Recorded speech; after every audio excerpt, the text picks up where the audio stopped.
Hi, my name is Rocky, and this is Rocky Rant number 2. Today I'm going to talk all about drugs. See, I'm pretty much pro everything. I say legalize all drugs. Now, I've never smoked crack, I've never snorted crank, I've never tried crystal meth, I don't snort cocaine, but I do think that there's a big drug problem, and one great way to deal with it is just legalize everything. As a matter of fact, concentrate all that hopelessness into one place and open up the crack hotel. That's right, put all the crack smokers in there. They can crack it up all the time they want to. It's government funded. I know that's a problem, but the government's funding jails anyway where they all are. Just put them in the crack hotel, let them crack it up, keep them out of the criminal element. No more meth labs exploding, no more innocent bystanders getting shot in the drug wars, and police can spend their time and resources on something better. And it's what about the kids? You say you just can't legalize all drugs, have drugs everywhere. What about the kids? What kind of message does that send? I say take the 4th graders on a field trip to the crack hotel. Put it in their mind early what it looks like when you're on crack and meth and stuff, and you're sitting there mumbling to yourself and pulling out pieces of your hair and picking on scabs or something. 4th graders going to see that and go, whoa, f that. Actually, they'd probably say more like, whoa, that. But either way, it's going to get into their mind. Drugs are bad. So yeah, you send them out there on a nice field trip, show them how it is. And you say that's fine for meth and crack and all that stuff. What about cocaine? It's kind of in between. What do you do with the coke heads? You make them wardens. It's perfect. You know, from what I understand, cocaine gives you this larger-than-life feeling. It makes you feel like you're just king superstar or something. At least that's according to the 1983 TV movie Cocaine, One Man Seduction, starring Dennis Weaver.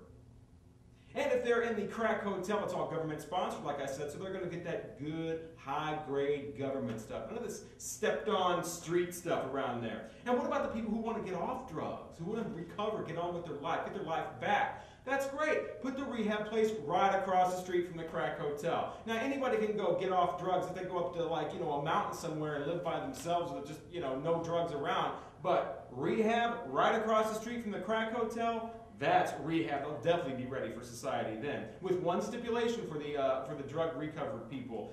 They cannot tell their big drug adventure stories once they get out. You'll never have to hear stuff like, oh yeah, we did 14 lines to crank off some hooker's ass in Vegas back in '96. Woo, that was a good time, but don't you do it. Yeah, no more of that. What about marijuana though? You certainly can't lump marijuana in with all the more sketchy drugs.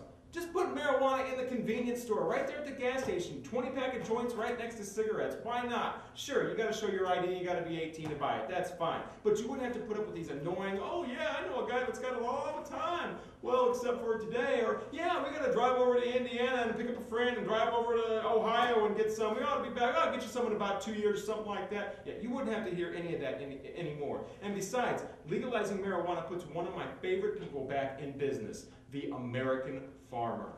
And you wouldn't have to worry about that job getting shipped to Mexico. Have you ever tried Mexican weed? Nobody wants that. And right here in America is where that needs to be grown by the American farmer, harvesting nature's fun flower. And it's not just a joke. The Lost Trailers actually have a song about it called Gravy on their new album. Listen to it. It'll fix the financial crisis too. So, there you go. You're convinced. You say, how do we start? How do you get going on something like this? Well, it's just like anything else. It's just like turning on a computer, You see the little logo come up, and then you start seeing icons, step by step, one by one coming up. Before you know it, you hear that little ding noise, and then you get on the internet, and then the internet's a whole other thing. I mean, once you get on the internet, you're talking weird, what were we talking about? I'm Rocky. You have a good one.